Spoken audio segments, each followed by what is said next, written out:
2009 yang kemarin juga hadir. Selamat pagi, Pak Susno.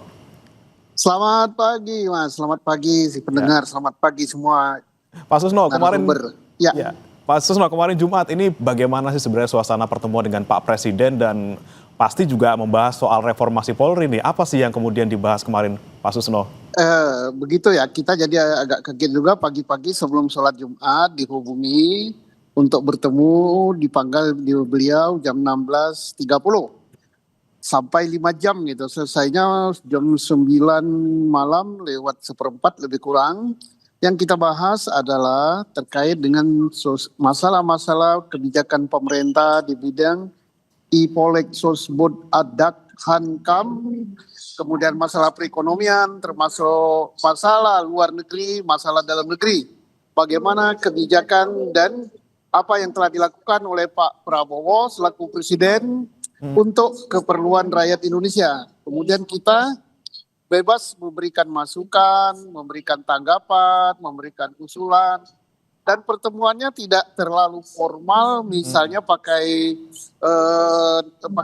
moderator semua, tidak. Kita boleh beliau bicara, kita boleh menyela, boleh memberikan tanggapan, boleh memberikan kritikan gitu. Jadi rileks sekali, nyantai gitu, nyantai dan diselingi jok-jok gitu sambil kita kadang-kadang ketawa gitu. Jadi kita bisa termasuk juga masalah reformasi Polri, masalah keamanan, masalah pemilu langsung tidak langsung, kemudian masalah korupsi dan sebagainya. Banyak sekali masalah gitu sehingga sampai 5 jam gitu ya. Baik, jadi sampai 5 jam ini banyak yang dibahas, tapi kalau untuk Pak Susno mungkin secara spesifik membahas soal Polri gitu ya, Pak Susno. Nah, soal reformasi Polri kemarin yang kemudian jadi poin-poin yang Anda beri masukan ke Pak Prabowo, ini apa saja, Pak Susno?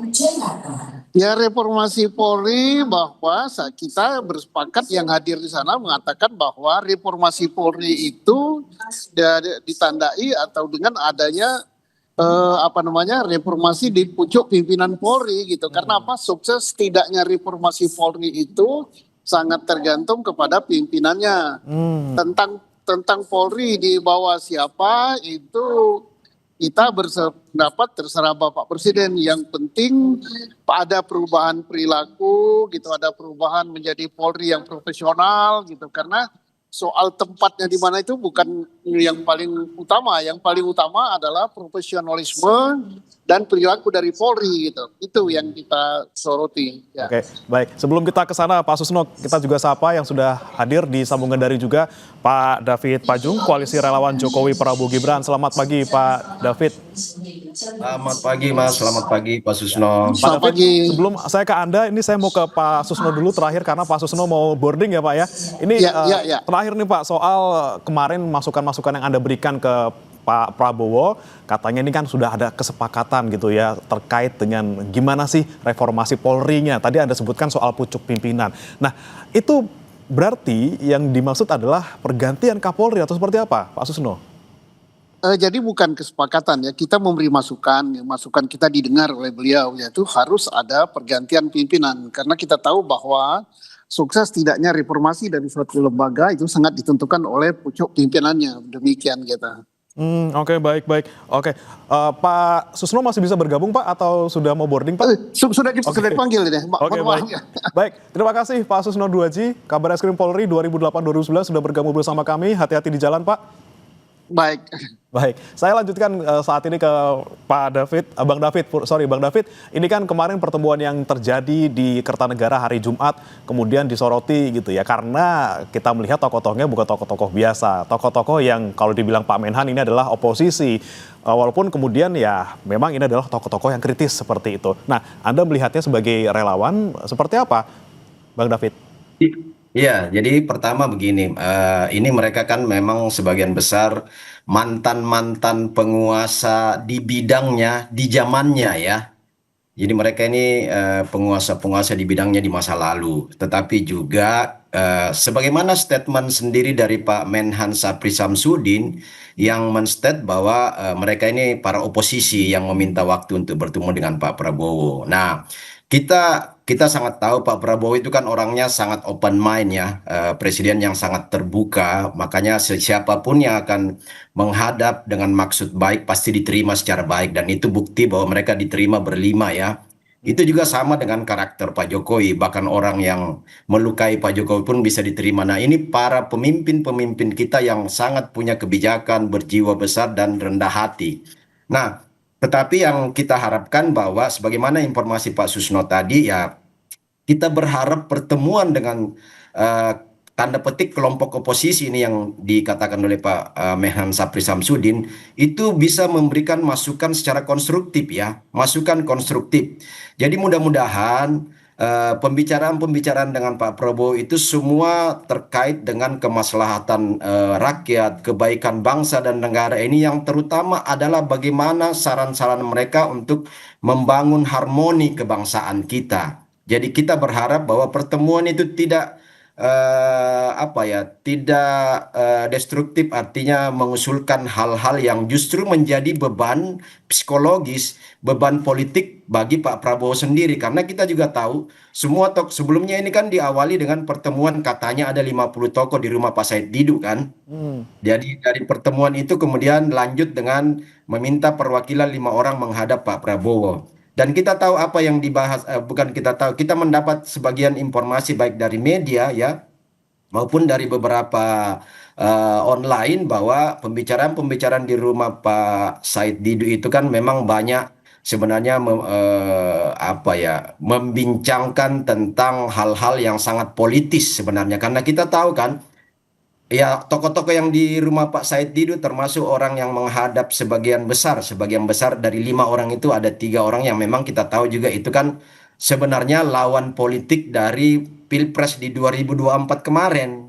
Mereka sebagian pendukung Anies, ya ada juga 1-2 pendukung Ganjar, ya. Jadi memang ini kita tahulah kepentingan politik di balik itu semua. Nah, kita berharap bahwa perbincangan itu menawarkan sesuatu yang baik. Bukan sinisme politik ya. Sinisme politik artinya ada usulan yang media sendiri mengatakan ganti ini, ganti itu kan. Ganti pejabat ini, ganti pejabat itu, yang menyasar orang-orang yang tidak tidak yang mungkin dianggap bagi mereka itu lawan politik dari kelompok oposisi. Nah, seharusnya nah itu mungkin poin awal saya. Oke, baik. Bang David, ini kan kemudian memang kita bisa lihat dari luar gitu ya, ini adalah upaya dari Pak Presiden untuk menerima masukan dan juga kritik yang membangun, konstruktif seperti itu. Tapi juga ada pertanyaan dari publik juga terkait dengan tujuan sebenarnya gitu ya. Apakah memang ini cara Pak Prabowo lagi-lagi untuk merangkul semua kalangan dan juga mungkin nih dalam tanda kutip meredam sedikit kritik yang mungkin datang beberapa waktu terakhir? Ya, Pak Prabowo kan dalam setiap kesempatan ya selalu mengatakan bahwa bangsa ini, bangsa yang begitu besar, negeri yang sangat lebar, luas, rentang kendalinya begitu besar ya, 275 juta penduduknya, itu nggak bisa dikelola oleh seorang diri atau satu kelompok saja. Dia harus dibangun berdasarkan politik egalitarianisme ya, politik yang bisa merangkul semua unsur yang mau dan punya kepentingan yang baik, yang konstruktif untuk bangsa dan negara ini. Tetapi juga harus dipilah karena banyak orang yang ya di depan lain, di belakang lain kan. Jadi maksud Pak Prabowo ini sangat baik, sangat positif. Tetapi sebagai relawan Prabowo Gibran dan relawan Jokowi, kami juga terus akan mengawal, mengingatkan bahwa jangan sampai ada orang-orang yang justru dan dalam tanda petik sebagai orang-orang yang punya kepentingan sempit untuk mendestruktif pemerintahan ini ke depan. Khususnya gini, sudah menjadi rahasia umum ya, koalisi Prabowo, Gibran, Jokowi ini sangat tidak disenangi oleh kelompok-kelompok pembenci, haters di luar, bahkan lawan-lawan politik di Pilpres 2024 kemarin kan itu. Nah, kita tidak ingin masuknya orang-orang ini ingin justru memecah koalisi Prabowo, Gibran, Jokowi dan partai-partai koalisi yang tengah guyup-guyup untuk membangun bangsa ini, untuk merealisasikan tawaran-tawaran kampanye Astacita dari Pak Prabowo itu jangan dirusak oleh orang-orang yang kemarin memang justru tidak seide, tidak segagasan dengan tujuan politik Pak Prabowo, justru menjadi lawan kan kemarin 2024. Nah, sekarang mereka ingin memberi masukan, monggo selama masukannya konstruktif. Oke, selama masukannya konstruktif pasti diterima ya Pak ya, karena nanti juga Pasti masyarakat diterima. berharapnya Pasti. kebijakan-kebijakan yang diambil juga kemudian sesuai dengan apa yang dimau oleh masyarakat. Tapi terakhir, Bang David, terkait dengan pertemuan-pertemuan mungkin selanjutnya, apakah kalau menurut Anda sebagai relawan bakal terjadi lagi nih, terutama mungkin untuk lawan-lawan politik dalam tanda kutip, mungkin partai yang di luar pemerintah atau seperti apa gitu, Bang David?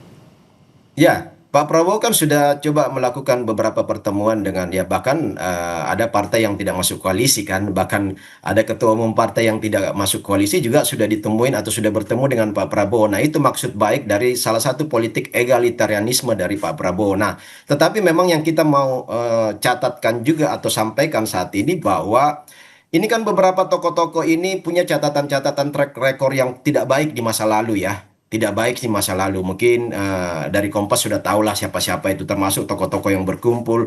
Bahkan yang mengunjungi Pak Prabowo itu kan ada catatan-catatan yang pernah pernah kena kasus, pernah ditahan, pernah dipecat apa segala macam. Ketika mereka ada sebagai penguasa di tempat di bidangnya masing-masing, mereka punya track record yang tidak bagus ya, tidak bagus. Nah, sekarang datang untuk memberikan kritikan, memberikan masukan ya monggo-monggo saja, tetapi juga ada apa ya track record yang nggak bisa dilupakan oleh publik, sehingga ketika Anda ada di masa itu, Anda juga gagal kok, Anda juga tidak punya peran yang signifikan bagi bangsa negara ini, bahkan beberapa yang berhadapan dengan hukum, bahkan sudah selesai dengan proses hukum ya. Nah, itu kan semua apa track record itu nggak bisa dilupakan, dan untuk memberi kritik ya kita harap juga Pak Prabowo jeli melihat orang-orang dan tokoh-tokoh itu, karena ya kita senang selama itu masukan gagasannya konstruktif bagi perdamaian, kebersamaan, harmoni kebangsaan, bukan politik sinisme. Tolong singkirkan ini, tolong pecat ini, tolong ganti ini, itu nggak ada. Semua prerogatif Pak Presiden Prabowo yang menentukan. Saya kira itu yang perlu kita state. Oke, selama lagi-lagi orangnya yang memberikan kritik adalah orang yang tepat gitu ya, dan kritik yang membangun, Ya. tentunya Pak Prabowo terbuka dengan semuanya. Terima kasih Bang David Pajung, Koalisi Relawan Jokowi Prabowo Gibran sudah bergabung. Sebelumnya juga sudah bergabung bersama kami Komjen Purnawirawan Susno Duaji, Kabareskrim Polri 2008-2009. Terima kasih Bang David. Makasih, sukses selalu Kompas. Informasi lainnya akan hadir usai jeda saudara. Hingga Minggu malam banjir masih